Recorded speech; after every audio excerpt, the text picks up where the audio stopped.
بسم اللہ الرحمن الرحیم الحمد للہ رب العالمین والصلاة والسلام علی سید المرسلین وعلی آلہ واصحابہ اجمعین اما بعد فاعوذ باللہ من الشیطان الرجیم بسم اللہ الرحمن الرحیم وبشرناه بإسحاق نبيا من الصالحين وباركنا عليه وعلى إسحاق ومن ذريتهما محسن وظالم لنفسه مبين صدق الله مولانا العظيم۔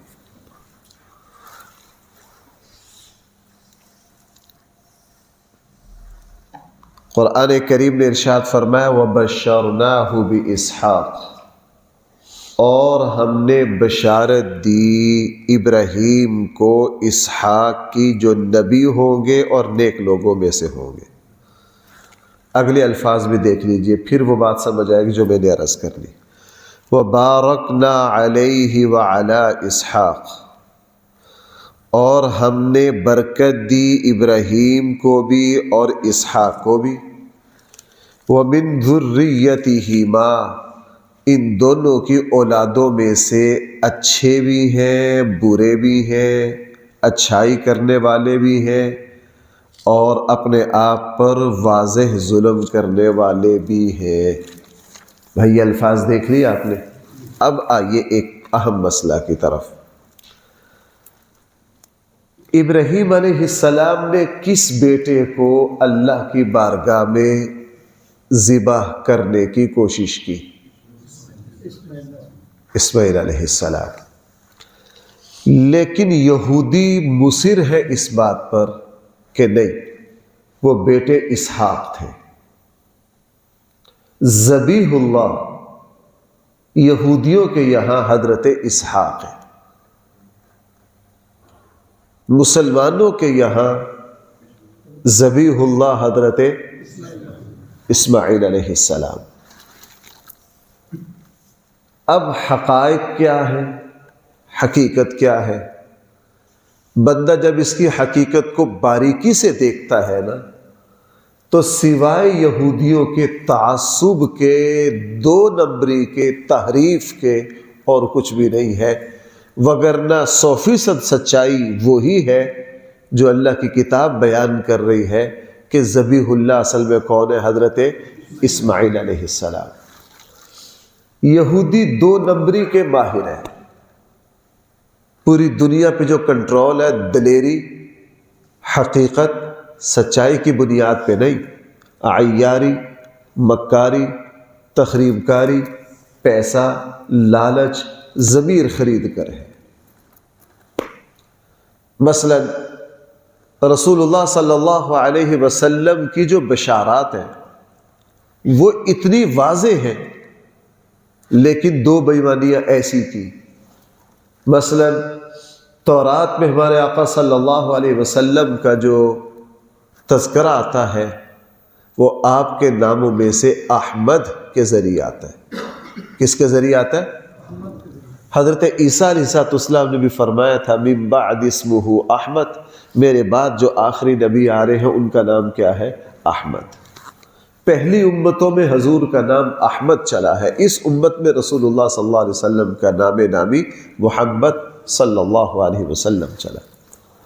اب یہودیوں نے، بدبختوں نے کیا کیا؟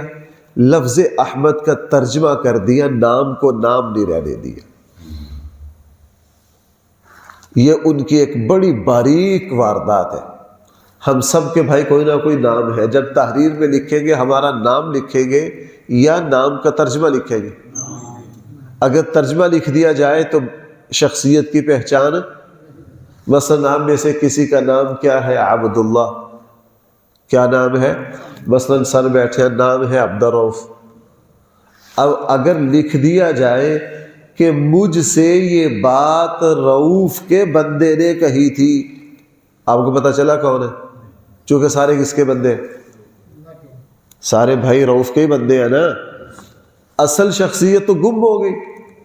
اب اللہ کے نبی کا تذکرہ جہاں کرتے ہیں، تورات کا جب دوسری زبانوں میں ترجمہ کیا نا تو حضور کے نام مبارک کا ترجمہ لکھ دیا تاکہ شخصیت گم ہو جائے، پتہ نہ چلے کہ اصل کون ہے۔ یہاں انہوں نے کیا کیا؟ انہوں نے کہا جی ذبیح اللہ اصل میں کون ہے؟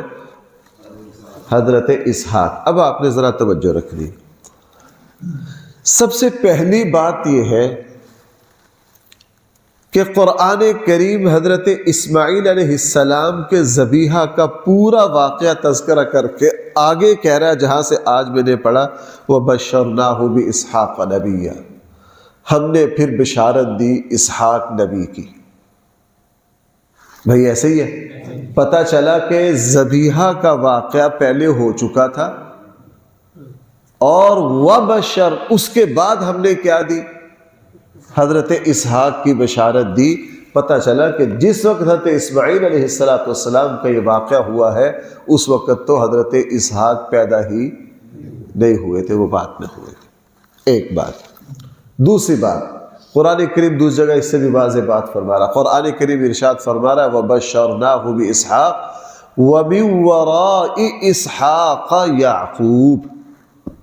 جب فرشتے نے آ کے حضرت سارہ حضرت ابراہیم کو بیٹے کی اسحاق کی خوشخبری دی، ساتھ یہ بھی کہا کہ خوشخبریاں ایک نہیں ہیں، خوشخبریاں دو ہیں۔ خوشخبریاں ایک نہیں ہیں بھائی، خوشخبریاں کتنی ہیں؟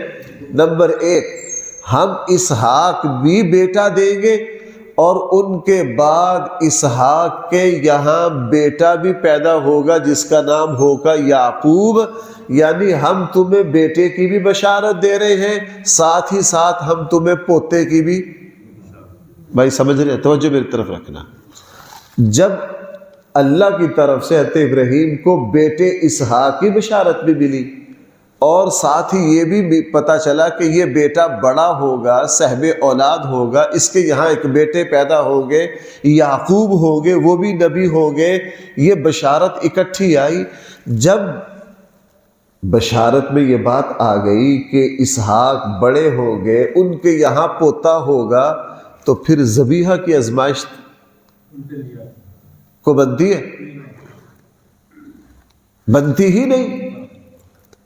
اگر حضرت اسحاق ذبیحہ ہے، ذبیح اللہ ہے، تو حضرت اسحاق کی بشارت دیتے ہوئے ان کے بڑا ہونے کی، صاحب اولاد ہونے کی بشارت بھی تو ساتھ ہے۔ تو جب ان کے بڑا ہونے کی اور صاحب اولاد ہونے کی بشارت ساتھ ہے، تو جناب پھر یہ ذبیحہ والا چکر کدھر سے آ گیا؟ پھر تو ذبیحہ کوئی آزمائش ہے، کوئی امتحان۔ اللہ کہہ رہے ہم نے حضرت ابراہیم کا امتحان لیا۔ بھائی میری بات سمجھ گئے؟ تیسری بات، اس پر یہودی بھی متفق ہے، تمام عیسائی مورخ بھی متفق ہے، مسلمان تو متفق ہے ہی ہے کہ ذبیحہ کا جو واقعہ ہوا ہے یہ بیت اللہ کے قریب ہوا ہے۔ بھئی کہاں ہوا ہے؟ بیت اللہ کے قریب، یا صفا پہاڑی کے قریب ہوا ہے؟ اب تو اللہ نے، پہلے ہم کتابوں میں رٹ کے یہ باتیں آتے تھے، اللہ نے پچھلی مرتبہ موقع دیا تو یہ پورے علاقے 10-10 12-12 کلومیٹر میں نے پیدل پھرے ایک ایک چیز سمجھنے کے لیے۔ صفا سے پیچھے نکلے تو مینا جمرات کا روڈ ہے۔ صفا سے بندہ پیدل چلے نا، میں نے اس کا پیدل چل کے اندازہ لگایا، صفا پہاڑی سے نکل کر آپ تقریباً کوئی 45 سے 50 منٹ میں اگر ہمت سے چلے، 1 گھنٹے کے پیدل مسافت پر آپ جمرات پہنچ جاتے ہیں۔ آپ کہاں پہنچ جاتے؟ جمرات۔ 1 گھنٹہ تقریباً لگتا ہے، اگر سانس سوس لے کر جائیں، آرام سے جائیں تو 1.5 گھنٹے میں۔ صفا سے لے کے جمرات تک کا جو علاقہ ہے، جس طرف حج میں پاکستانی حاجی ہوتے ہیں، یہی کہیں حضرت ابراہیم نے اپنے بیٹے کو کیا کیا ہے؟ قربان کیا۔ اس پر سب متفق ہیں کہ یہ قربانی کا وقوع بھائی کہاں ہوا؟ بیت اللہ میں، مکہ معظمہ میں، حرم کے قریب۔ اور میں نے پچھلے درس میں عرض کیا تھا کہ جس وقت فدیہ کے طور پر آسمان سے مینڈا اترا تو اس کے سینگ کہاں محفوظ تھے؟ بیت اللہ میں۔ صحیح مسند احمد کی روایت ہے، رسول اللہ صلی اللہ علیہ وسلم نے جب مکہ کو فتح فرمایا، بیت اللہ میں نماز کے لیے تشریف لے گئے اور بیت اللہ میں نماز پڑھ کر باہر تشریف لائے تو عثمان بن طلحہ کو کہا کہ اندر جو اس مینڈے کے سینگ پڑے ہیں ان کے اوپر کپڑا دے دو۔ یہ کس نے فرمایا؟ عامر شعبی، امام شعبی بہت بڑے تابعی ہوئے، شعبی یہ مجتہد اور فقہا تابعین میں سے ہوئے۔ انہوں نے فرمایا کہ میں نے خود بیت اللہ میں یہ سینگ، اس کی دسیوں شہادتیں، اس سے کیا پتہ چلا کہ ذبیحہ جو ہوا ہے وہ حرم کے قریب ہوا ہے، اور آسمان سے جو فدیہ اترا تھا اس کے سینگ بہت عرصہ کہاں پڑے رہے؟ بیت اللہ میں۔ اور جب بیت اللہ میں حجاج بن یوسف کے زمانے میں آگ لگی اور بیت اللہ بھی منہدم ہو گیا، لکڑی کا تھا، تو اس میں وہ سینگ بھی جل گئے۔ اس کے علاوہ بھی سب متفق ہیں کہ ذبیحہ کہاں ہوا ہے؟ بیت اللہ۔ اب سمجھیے یہاں جب وہ بیت اللہ شریف میں ہوا ہے، اس پر تو خود تورات بول رہی ہے، تمام یہودی متفق ہیں کہ بیت اللہ میں حضرت ابراہیم علیہ السلام نے جس بیٹے کو آباد کیا وہ حضرت اسماعیل تھے، حضرت اسحاق۔ کئی توجہ ہے آپ کی؟ آپ حضرات کب چونکہ بعض چیزوں سے واسطہ نہیں پڑا ہوتا، جب بندہ کا کسی چیز سے واسطہ پڑ جاتا نا اور بندہ وہاں پھنس جائے تو پھر بندے کو بات بڑی یاد رہتی۔ ہم جس وقت کراچی میں زیر تعلیم تھے، ہمیں ایک یہودی نے، ہمیں اس وقت بڑے آغاز میں تھے، اس نے ہمیں پھنسا لیا اس میں کہ ذبیح اللہ کون ہے۔ چونکہ اس وقت یہ چیزیں ابھی تو ہم پڑھ رہے تھے اس وقت، اس نے ہمیں گھما دیا۔ اس وقت اتنا تو تھا کہ یار اللہ کی کتاب غلط نہیں کہتی، بس دلیل نہیں تھی، دلیل نہیں تھی۔ بعد میں پھر جب ان چیزوں کو پڑھا، دیکھا، اہل علم نے جو تحقیقات لکھی اپنی اپنی تفاسیر میں، اس آیت کے تحت ہمارے اردو مفسرین نے بھی الحمدللہ سارے دلائل جمع کر دیے۔ تو بھائی اللہ تعالیٰ نے حضرت اسماعیل علیہ السلام یا ابراہیم نے جس بیٹے کو اللہ کی بارگاہ میں ذبح کرنا چاہا، یہ وقوع ہوا ہی کہاں؟ بیت اللہ میں ہوا۔ تو بیت اللہ میں حضرت ہاجرہ کو آباد کیا اور حضرت اسماعیل کو آباد کیا۔ حضرت اسحاق جو ہے وہ تو رہے ہی شام میں، ان کی نسل تو چلی ہی کہاں ہے، وہ تو یہاں آئے نہیں تھی۔ وہ ذبیح اللہ کیسے ہو گئے؟ وہ ذبیح اللہ کیسے ہو گئے؟ اس لیے ان کا یہ کہنا کہ ذبیح اللہ جو ہے حضرت اسحاق ہے، یہ 100% جھوٹ ہے۔ شاید آپ کو یاد ہو، شاید آپ کو یاد ہو، میں نے یہی آ کر کوئی آپ کو ایک اسرائیل کے سب سے بڑے عالم کی تقریر کے کچھ اقتباسات جمعے کے بیان میں اپنے موبائل سے سنائے تھے، یاد ہے؟ نہیں، یہاں آ کے سنائے تھے، ہاں یہاں آ کے میں نے سنائے تھے۔ اب وہ اس وقت وہ عالم اسرائیل کی زیر اطاعت میں، بوڑھے اسرائیل کے سرکاری سب سے بڑے عالم، انہوں نے برطانیہ میں ایک یونیورسٹی میں لیکچر میں اس چیز کا انکشاف کیا۔ اس کے بعد اسرائیل نے فوراً ان کو واپس طلب کیا اسرائیل، اور ان کی زبان بند کی کہ یہ کبھی ہمارے لیے مصیبت نہ بن جائے۔ انہوں نے کیا کہا؟ ان کے الفاظ بڑے عجیب ہیں۔ انہوں نے کہا کہ جس اسماعیلی نبی کی انتظار میں یہود ہے، الفاظ پر غور کرو، جس اسحاقی نبی پر نہیں، کیا؟ جس اسماعیلی نبی کے انتظار میں یہودی ہے، مجھے یوں لگتا ہے وہ اسماعیلی نبی محمد صلی اللہ علیہ وسلم ہے۔ کون ہے؟ اس کے پھر انہوں نے شواہد بیان کیے۔ اب وہ کیا کہہ رہے ہیں وہ کہہ رہے ہیں اسماعیل علیہ السلام جو ہے وہ کہاں آباد ہے؟ مکہ میں۔ بھائی اسماعیل علیہ السلام کہاں آباد ہے؟ اب جب حضرت اسماعیل مکہ میں آباد ہے، ذبیحہ کا واقعہ ہوا کہاں ہے؟ مکہ میں، تو بھائی طے ہو گئی یہ بات تاریخی طور پر کہ ذبیح اللہ حضرت اسماعیل ہے، ذبیح اللہ حضرت اسحاق نہیں۔ اور تورات میں بھی اس کی بڑی مضبوط شہادت موجود ہے۔ خود تورات میں، بائبل میں جہاں یہ واقعہ ہے تو وہاں وہ یہ کہہ رہے ہیں، تورات کے الفاظ ہیں کہ ابراہیم نے اپنے اکلوتے بیٹے کی قربانی اللہ کی بارگاہ میں پیش کی، اور خود تورات میں ہی ہے کہ اسحاق جو ہے وہ حضرت ابراہیم کے پہلے بیٹے نہیں ہیں، حضرت ابراہیم کے دوسرے بیٹے ہیں۔ بھائی کیا ہے؟ جب تورات کہہ رہی ہے، بائبل کہہ رہی ہے کہ اسحاق دوسرے بیٹے ہیں اور اکلوتے بیٹے کی قربانی پیش کی ہے، تو بھائی حضرت اسحاق تو اکلوتے بنتے ہی نہیں، اکلوتا کون بنتا ہے؟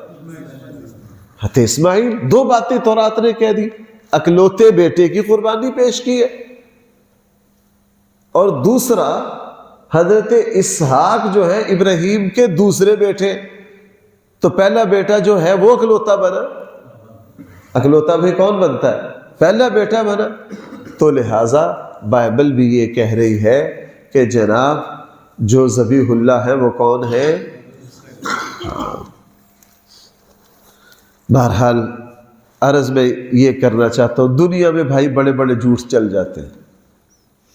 یہ دنیا اللہ نے بنائی ہی ایسی ہے، یہ دنیا بنائی ہی ایسی ہے، یہاں ہر طرح کا جھوٹ چل جاتا ہے، ہر طرح کا جھوٹ۔ جس دنیا میں مرزا قادیانی کو نبی مانا جا سکتا ہے اور اس کی نبوت 125 سال چل سکتی ہے، بھائی میری بات سمجھ پا رہے ہیں؟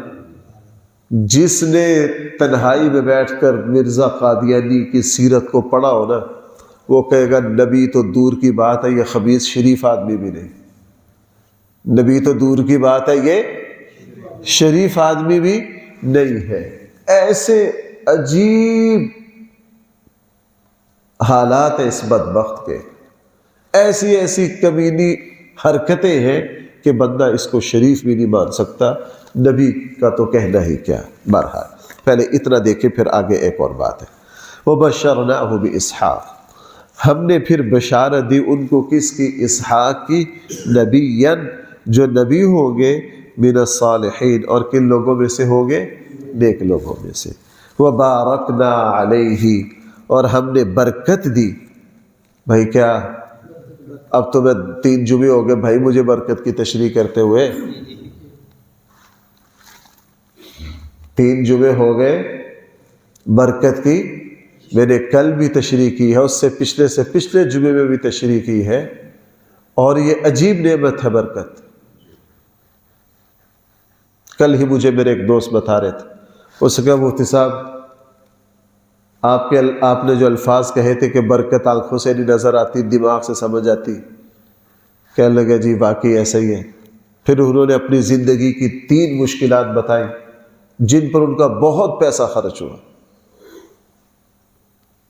3 ذمہ داریوں پر بہت پیسہ خرچ ہوا۔ انہوں نے مجھے کل تفصیل بتائی کہ میرا اتنا پیسہ خرچ ہوا، لیکن برکت اس کو کہتے ہیں کہ آج میں تینوں اپنے اوپر آنے والے اللہ تعالیٰ کی طرف سے آزمائش اور مصیبتوں سے نکل کر فارغ ہو گیا، اور اتنی بھاری رقم خرچ ہو کر آج میں بیٹھا ہوں کہ الحمدللہ میری جمع پونجی وہاں کی وہاں ہے۔ کیا میری جمع پونجی؟ اس کو کہتے ہیں برکت۔ بھائی اس کو کیا کہتے ہیں؟ برکت۔ ایک مسلمان حج پر گیا، اچھا خاصا پیسہ خرچ کر کے آیا، اگلے سال جب حج کا موقع آیا وہ کہتے ہیں یار میں نے حج بھی کر لیا، میرے پیسے بھی وہی کے بھائی۔ اس کو کہا جاتا ہے، اس لیے برکت پر بہت نگاہ رکھیں۔ آپ حضرات کو شاید یاد ہو، میں اب کوئی 1.5-2 سال سے مسلسل جمعے کی دعا میں بھی اے اللہ اپنی برکتوں سے، اللہ جب برکتوں سے نوازے، میں تقابل نہیں کر رہا، اللہ مجھے معاف کرے، تقابل نہیں بنتا یہاں، میں صرف سمجھانے کے لیے کہہ رہا ہوں ایک طرف ہے سیدنا نوح علیہ السلام، عظیم پیغمبر ہے، 950 سال زمانہ دعوت ہے، اور ادھر امام الانبیاء صلی اللہ علیہ وسلم ہے، زمانہ دعوت صرف 23 سال۔ کتنا؟ کوئی جوڑ ہے؟ لیکن اللہ جس کو برکت دے، ادھر 950 سال ہے 80-82 بندوں سے، اور ادھر 23 سال ہے، حجۃ الوداع پر 1.25 لاکھ تو خود حج پر لے کر آئے۔ 1.25 لاکھ، یہ اللہ تعالیٰ کی طرف سے برکتیں، اللہ تعالیٰ کی طرف سے برکتیں ہیں۔ میں ایسی زندگی کی برکتیں، معاذ بن جبل جیسے بندے 32 سال عمر ہے، لیکن عظیم انقلاب بھرپا کر گئے، عظیم انقلاب کیا کر گئے؟ بھرپا کر گئے۔ تو یہ اللہ تعالیٰ کے ابراہیم علیہ السلام کا تذکرہ ہو اور اللہ برکت کا تذکرہ نہ کرے۔ درود میں کیا ہے؟ اللہم بارک علی محمد وعلی آل محمد کما نہیں، دوسرے میں کما بارکت علی ابراہیم۔ اللہ تعالیٰ کیوں کہہ رہا ہے برکت؟ اللہ تعالیٰ کیوں کہہ رہا ہے برکت؟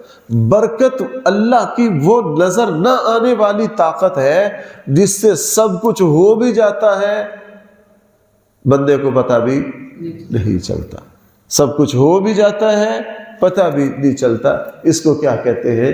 اس کو برکت کہتے ہیں۔ اور جہاں بے برکتی ہو وہاں پانی کی طرح پیسہ نعمتیں آتی ہیں اور پانی ہی کی طرح جاتی ہے، پانی ہی کی طرح آتی ہے، پانی ہی کی طرح جاتی ہے۔ یہ اللہ کی شان ہے۔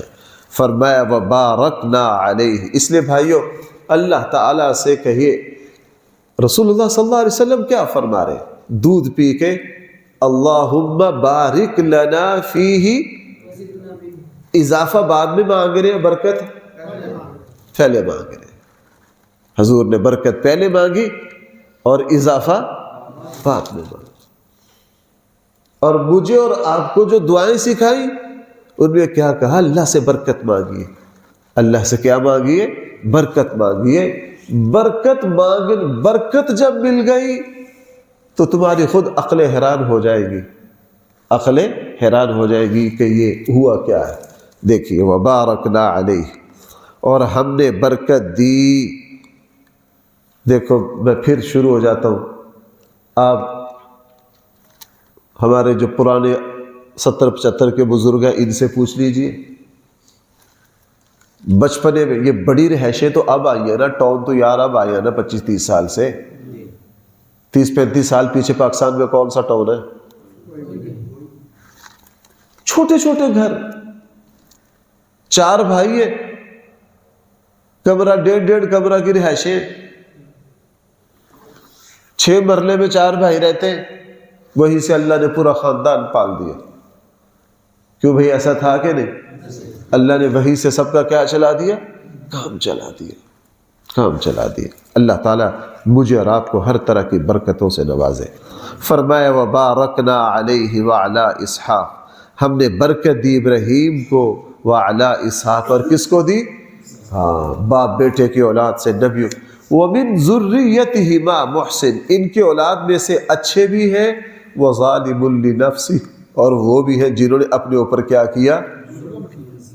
یہ یہودیوں کا رد ہے۔ یہودی پتہ کیا کہتے ہیں؟ میری ایک بات سمجھنا، ہمارے یہاں بھی ایسے بیوقوف پائے جاتے ہیں۔ یہودی یوں کہتے ہیں کہ باعث فضیلت نسب ہے، ہم حضرت اسحاق کے نبیوں کے اولاد ہیں، بس ہمارا نسبی طور پر نبیوں کا اولاد ہونا، یہی چیز دنیا اور آخرت میں ہماری فضیلت کی ہے۔ ہم مرتے ہی سیدھا جنت میں جائیں گے، ہمیں عذاب لن تمسنا النار، ہمیں آگ نہیں چھوئے گی، شاید کسی کو تھوڑا بہت چھو جائے۔ کیوں؟ ہمارا نسب ایسا ہے، ہمیں نسبی فضیلت حاصل ہے کہ ہم نبیوں کی اولاد ہیں۔ یہودی یہ سمجھتے ہیں کہ فضیلت کی چیز جو ہے اس کی بنیاد نسب ہے۔ اس کی بنیاد کیا ہے؟ ہمارے آقا صلی اللہ علیہ وسلم نے فرمایا، اسلام نے فرمایا، فضیلت کی بنیاد نسب نہیں، ایمان اور عمل ہے۔ کیا ہے؟ آپ دو باتیں ذرا ذہن میں رکھیے. وہ مشہور حدیث ہے جو میں نکاح کے موقع پر سناتا ہوں. حضور نے کیا فرمایا؟ جہاں بھی نکاح کیا جاتا ہے حسب و نسب کی وجہ سے، مال و دولت کی وجہ سے، حسن و جمال کی وجہ سے، دین کی وجہ سے. آگے کیا فرمایا؟ تم کس کو دیکھنا؟ دین کو. حضرت فاطمہ سے رسول اللہ صلی اللہ علیہ وسلم نے کیا فرمایا؟ فاطمہ اگر تیرا عمل تجھے پیچھے چھوڑ گیا تو تیرا نسب تیرے کام نہیں ہے.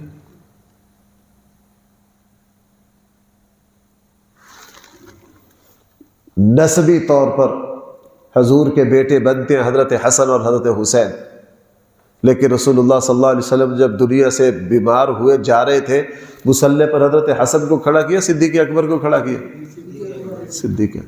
اور اللہ کے نبی عجیب بات فرما گئے جس کو ہمارے یہ جو محرم والی مخلوق ہے نا اس حدیث کو پیش نہیں کرتی. حضور نے فرمایا کل تقی نقی، لوگوں ہر متقی پرہیزگار میرے اہل بیت میں سے. کیا فرمایا؟ ہر متقی پرہیزگار جو ہے وہ کیا ہے؟ تو اسلام نے یہودیت کی جڑ کاٹ دی. یہودیت کے یہاں فضیلت کی چیز بھائی کیا ہے؟ نسب. اسلام نے کہا فضیلت کی چیز نسب نہیں ہے، فضیلت کی چیز کیا ہے؟ نسب کے اعتبار سے ابو لہب قریب ہے اور بلال کا کوئی تذکرہ ہی آ نہیں سکتا، او کہاں کے ہیں. لیکن جنت میں رسول اللہ صلی اللہ علیہ وسلم نے خواب میں جو جنت میں اپنے سے آگے چلنے کی آواز سنی، وہ کس کی سنی؟ حضرت بلال کی سنی. حضرت بلال کی سنی. نسب والا ہو تبت یدا ابی لہب میں پڑا، اور حضرت بلال جو ہے اس لیے بھائی ہمارے یہاں بھی پیری مریدی میں یہ بدبختی آ گئی کہ جی بس پیر صاحب دے پتر نے. کیا پیر صاحب کیوں؟ میرے ایک دوست ہے، وہ ایک پیر کے بیٹے ہیں، پیر کے بیٹے ہیں، وہ پیری مریدی کو اتنا نہیں مانتے. وہ کہنے لگے یار میرے ابا کے جتنے مرید ہیں اتنے پاگل ہیں، میں پیری مریدی کو مانتا نہیں، لیکن جب میں بھی اپنے ابا کے وہاں جاتا ہوں ڈیرے پر تو میرے بھی ہاتھ چومنے لگتے ہیں، پیر صاحب دا پتر ہے. کیا ہے؟ یہ نسب کی پوجا. بھائی یہ کس کی پوجا ہے؟ اسلام میں نسب نہیں. اسلام میں نسب فضیلت کی چیز نہیں ہے. فضیلت کی چیز کیا ہے؟ یہاں قرآن نے یہودیت کا اسی چیز کا، ان دونوں کی اولاد میں سے اچھے بھی ہیں وہ ظالم لنفسہ مبین، اور کھلم کھلا اپنے اوپر ظلم کرنے والے بھی ہیں. جو محسن ہیں وہ نیک لوگ ہیں، اور جو ظالم لنفسہ مبین ہے وہ کون ہے؟ وہ یہودی ہے. اللہ تعالیٰ مجھے اور آپ کو قرآن کریم کی صحیح سمجھ عطا فرمائے. الحمدللہ رب العالمین والصلاة والسلام على سید المرسلین وعلى آلہ واصحابہ اجمعین. ربنا آتنا في الدنيا حسنة وفي الآخرة حسنة وقنا عذاب النار. صلی اللہ تعالی علی خیر خلقہ سیدنا مولانا محمد وآلہ واصحابہ اجمعین برحمتک یا ارحم الراحمین.